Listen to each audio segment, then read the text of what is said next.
Hello movie lovers, मेरा नाम है राहुल। दोस्तों, हाल ही में मैंने एक ऐसी डिस्टर्बिंग मूवी देखी है जिसका नाम है ट्रोमा, जिससे कमज़ोर दिल वालों को बिल्कुल भी नहीं देखना चाहिए, उनके लिए वार्निंग।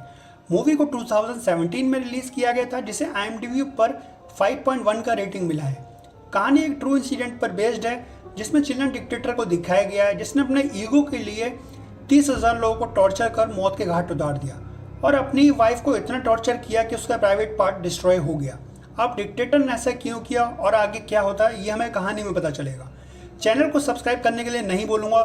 अगर वीडियो अच्छा होगा तो दोस्तों ये काम आप खुद ही कर लेंगे।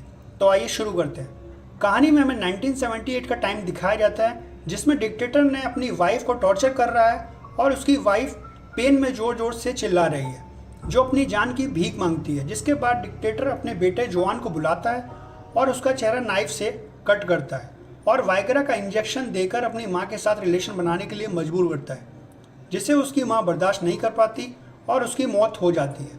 जिसके बाद कहानी 2011 प्रेजेंट में आती है और दो लेस्बियन कपल कैमिला और जूलिया को दिखाया जाता है, जो एक दूसरे को किस कर रहे होते हैं। कैमिला की सिस्टर एंड्रिया, जो उसे बहुत प्यार करती है, जो अपनी कज़न माल्दा के साथ वेकेशन के लिए रेडी हो रहे होते हैं और सभी हंसी खुशी वेकेशन के लिए निकल पड़ते हैं। जिसके बाद वो लोग एक बार में रुकते हैं, जहां वो लोग उस डेस्टिनेशन लास अगस्तीनो का पता पूछ रहे होते हैं और अचानक सभी लोग उन्हें घूरने लगते हैं, क्योंकि आज तक उन लोगों ने ऐसी खूबसूरत लड़कियां यहां नहीं देखी होती हैं। तभी जॉन पीछे से आता है और सभी लोगों को हटने के लिए बोलता है। दोस्तों, जॉन वही है जिसने अपनी माँ को मूवी के शुरू में मारा था और जो अपने सन की डिक्टेटर का बेटा होता है। सभी गर्ल्स बाहर से बाहर आती हैं, जहाँ एक बच्ची योया मिलती है जो उनसे प्यार से बात करती है और पुलिस भी वहाँ आ जाती है और गर्ल्स को यहाँ ना रुकने की वार्निंग देती है, क्योंकि यहाँ वो उनके लिए कुछ भी सेफ नहीं है।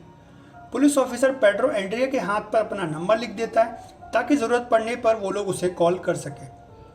कहानी आगे बढ़ती है और सभी लोग अपनी डेस्टिनेशन पर पहुँच जाते हैं, जो जूलिया के अंकल का घर होता है। एंड्रिया कैमिला के होठों से लिपस्टिक हटाती है और जूलिया से दूर रहने के लिए बोलती है, क्योंकि उसको लेस्बियन रिलेशनशिप पसंद नहीं है। कैमिला गुस्सा हो जाती है और दोनों से दूर रहने के लिए बोलती है। अगले सीन में हमें जॉन को दिखाया जाता है, जो अपने डिक्टेटर बाप को याद कर रहा होता है, जो उसे बचपन में टॉर्चर किया करता था। और जब उसकी बहन पैदा हुई थी, तब जॉन से उसकी बहन को गलत तरह से छूने के लिए बोलता है, जिसका जॉन को दिमाग पर बहुत बुरा असर पड़ता है। जॉन भी अपने बेटे के साथ वैसा ही करता था, ताकि वो भी बड़ा होकर उसके जैसा ही बने। और दोस्तों, उनकी फैमिली में ऐसा ही चलता है। जॉन ने अपनी बहन को एक कमरे में बंद कर रखा है, जहां दोनों हाल ही में उनका एक और बच्चा हुआ है। अब हमें सभी गर्ल्स को दिखाया जाता है, जो घर में पार्टी एंजॉय कर रही होती है और कैमिला सबको बताती है कि कैमिला और जूलिया अब एक साथ शिफ्ट होने वाले हैं, जो एंड्रिया को बुरा लगता है और बोलती है कि माँ तुम्हारे रिलेशन से खुश नहीं होती। ये सुनकर कैमिला वहाँ से चली जाती है। तभी वहाँ लाइट चली जाती है और मार्दा और जूलिया लाइट का फ्यूज़ ठीक करने के लिए जाते हैं। एंड्रिया कैमिला से कहती है कि मुझे बस तुम्हारी फिक्र है और वो नहीं चाहती कि तुम्हारे ऊपर कुछ आँच आए। जिसके बाद कैमिलिया एंड्रिया से पानी मांगती है और एंड्रिया बाहर जाकर पानी लाने जाती है, जहाँ वो माल्दा और जूलिया को आपस में किस करते हुए देती है। जिसके बाद फ्यूज़ ठीक हो जाता है और जूलिया अपने सेक्सी डांस शुरू करती है और ये सब कुछ चल ही रहा होता है। तभी जॉन और उसका बेटा वहाँ आ जाते हैं। जिसके बाद सभी लड़कियाँ डर जाती हैं और जॉन बाहर से एक नोट अंदर फेंकता है, जिस पर लिखा होता है वेलकम। लड़कियां फिर भी दरवाज़ा नहीं खोलती और दोनों जानवर दरवाज़ा तोड़कर अंदर आ जाते हैं। जॉन जूलिया को दोबारा से सेक्सी डांस करने के लिए बोलता है और वो डर कर नाचने लगती है। जिसके बाद कैमिला और माल्दा के साथ जॉन और उसका बेटा ज़बरदस्ती करना शुरू करते हैं, जिसे देखकर एंड्रिया और जूलिया डर जाते हैं और दोनों से मन भरने के बाद एंड्रिया के साथ कल वो तुम्हारे साथ आके करूँगा मैं, ये कहकर उसे छोड़ देता है। और मार्दा कहता है कि अगर वो उसे मारना चाहती है तो उसे मार सकती है और गन को टेबल पर रख देता है। जिसके बाद दोनों बाप बेटे सो जाते हैं। अगले दिन सुबह माल्दा सदमे में होती है और जॉन की तरफ गन तान देती है, लेकिन गन में गोली नहीं होती और माल्दा खुद पर निशाना लगाती है। जिसके बाद जॉन पीछे से गोली मारता है और माल्दा के सर के चिथड़े उड़ जाते हैं। जॉन जाने से पहले सभी को अपनी दोस्त के लिए रोने के लिए बोलता है और वहाँ से अपने बेटे को लेकर चला जाता है। जिसके बाद एंड्रिया पेड्रो को फ़ोन लगाती है और जब दोनों पुलिस ऑफिसर वहाँ पहुँचते हैं तो लड़कियाँ सारी बात बताती हैं, जिसके बाद पेड्रो का सीनियर समझ जाता है कि ये काम सिर्फ जुआन ही कर सकता है और हमें उससे दूर रहना चाहिए। लेकिन पेड्रो लड़कियों को इंसाफ दिलाना चाहता था, इसलिए पेड्रो सभी लड़कियों को अपने साथ लेता है और बोलता है कि हम लोग जुआन को नहीं छोड़ेंगे। जिसके बाद वही बार हमें दिखाया जाता है जहाँ योया नाम की छोटी सी बच्ची हमें देखने को मिली थी, जिससे युआन योया को किडनैप कर लेता है और योया का फादर ऑफिसर से हेल्प मांगता है। बताता है कि युआन अभी इस बार में ही है, जिसके बाद पुलिस ऑफिसर उस बार में पहुंचते हैं। जुआन अपने आप को सरेंडर करने के लिए बोलता है और पुलिस ऑफिसर आकर उसे हथकड़ी पहना सकते हैं, जिसके बाद सीनियर ऑफिसर वैसा ही करता है और जैसे ही वो उसके पास जाता है जुआन अपनी जेब से चाकू निकालकर ऑफिसर के सर के आर पार कर देता है और बाकी लोगों का भी गला काट कर बाद में पेड्रो को भी शूट कर देता है। जिसके बाद युआन योया को अपने साथ लेकर जाता है और लड़कियों की कार पर एक सर रख देता है, जिसे देखकर लड़कियां डर जाती हैं और तीनों लड़कियां बार में जाती हैं जहां पेड्रो की हेल्प करती हैं और कैमिला सबको योया को बचाने के लिए बोलती है, वरना वो जानवर उसे भी मार देंगे। एंड्रिया कहती है कि अगर वो लोग वहां गए तो युआन उन्हें मार डालेगा, लेकिन जूलिया कैमिला का साथ देती है। फिर मजबूर होते हुए एंड्रिया को भी साथ आना पड़ता है। एंड्रिया तैयार हो जाती है, जिसके बाद पेड्रो पुलिस को कॉल कर बैकअप टीम को जुआन की लोकेशन पर आने के लिए बोलता है और सभी लड़कियां वहां पहुंच जाती हैं, जहां जुआन अपनी बहन को आज़ाद कर देता है और अपने बच्चे का ध्यान रखने के लिए एक लड़की को लेकर आया है बताता है, यानी योया को।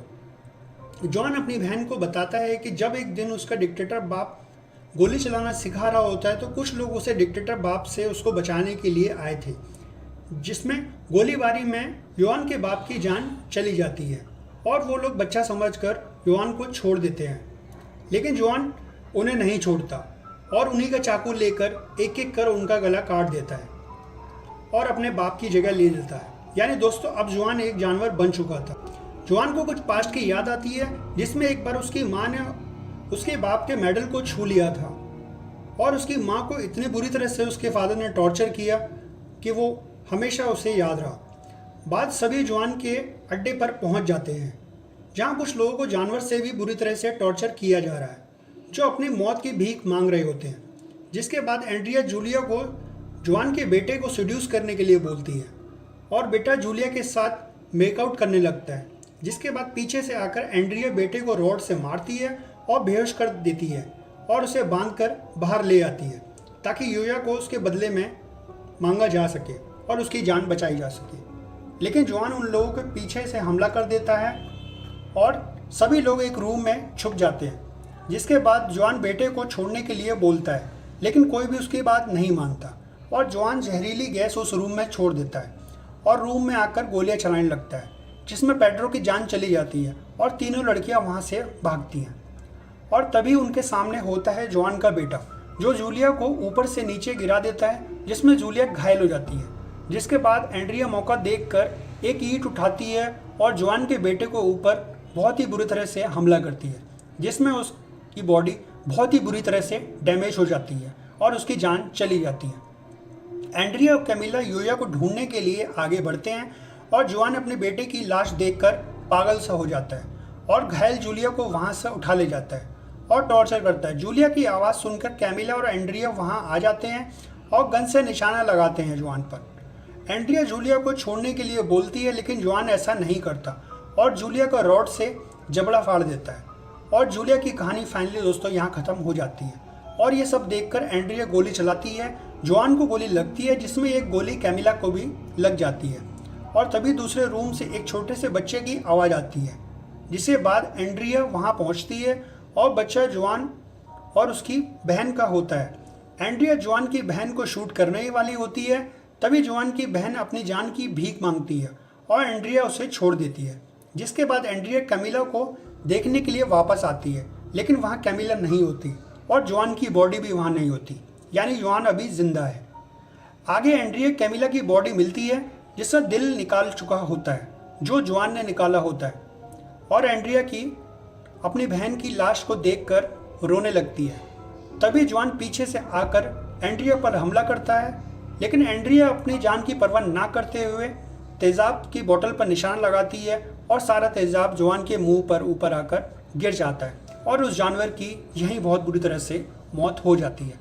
इसमें एंड्रिया भी घायल हो जाती है, जिसके बाद एंड्रिया जवान के बेटे को रूम में जाती है, छोटे बच्चे पर निशाना लगाती है क्योंकि वो भी बड़ा होकर अपने बाप जैसा ही वहशी बनने वाला था। तभी पुलिस की बैकअप टीम वहां आ जाती है और एंड्रिया को शूट कर देती है। फाइनली एंड्रिया को भी मुक्ति मिल जाती है।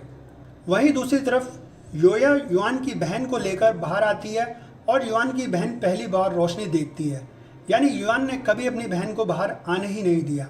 आगे युआन की बहन योया को लेकर आगे बढ़ती है ताकि उसकी परवरिश अच्छी तरह की जा सके। और दोस्तों मूवी यहीं ख़त्म हो जाती है। यहाँ आपके मन में एक सवाल आ रहा होगा, उस छोटे बच्चे का क्या हुआ? क्या एंड्रिया ने उसे रास्ते से हटा दिया या उसकी जान बच गई? तो दोस्तों इसका जवाब तो सिर्फ डायरेक्टर ही दे सकता है, क्योंकि मूवी में ऐसा कुछ क्लियर नहीं किया गया। अगर इसका सीक्वल बनाना चाहता है डायरेक्टर तो ज़रूर उस बच्चे को ज़िंदा कर सकता है, जो हमें इसके सीक्वल में देखने को मिल सकता है। दोस्तों मूवी को अगर शॉर्ट में बताना चाहूँ तो जुआन का बाप एक चिली का डिक्टेटर था जो जुआन को बचपन से ही टॉर्चर करता था ताकि वो भी बड़ा होकर उसके जैसा ही बने, और उसकी बहन से ही उसका बेटा भी था। दोस्तों ये मूवी एक सच्ची घटना पर बेस्ड है, जिसमें 1917 में अगस्त्य नाम का एक डिक्टेटर था जिसने अपने राज में लगभग 30,000 लोगों को टॉर्चर कर मार दिया, और उसी का ध्यान में रखकर ये स्टोरी लिखी गई है। इसलिए मैंने दोस्तों आपको ये ट्रू स्टोरी बेस्ड बताया। दोस्तों अगर ये मूवी आपको देखनी है तो आप मुझे इंस्टाग्राम पर मैसेज कर सकते हैं, जिसका लिंक इसके डिस्क्रिप्शन बॉक्स में मिल जाएगा। उम्मीद है दोस्तों आपको स्टोरी समझ आ गई होगी, और अगर कोई सवाल है तो मेरे कमेंट बॉक्स में शेयर कर सकते हैं। दोस्तों अगर ये आपको वीडियो अच्छा लगा है तो प्लीज़ मेरे चैनल को लाइक शेयर और सब्सक्राइब के साथ बेल आइकन दबाना ना भूलें। साथ ही आप इस मूवी वेब सीरीज़ का रिव्यू चाहते हैं मेरे कमेंट बॉक्स में शेयर कर सकते हैं। थैंक्स। वंदे मातरम।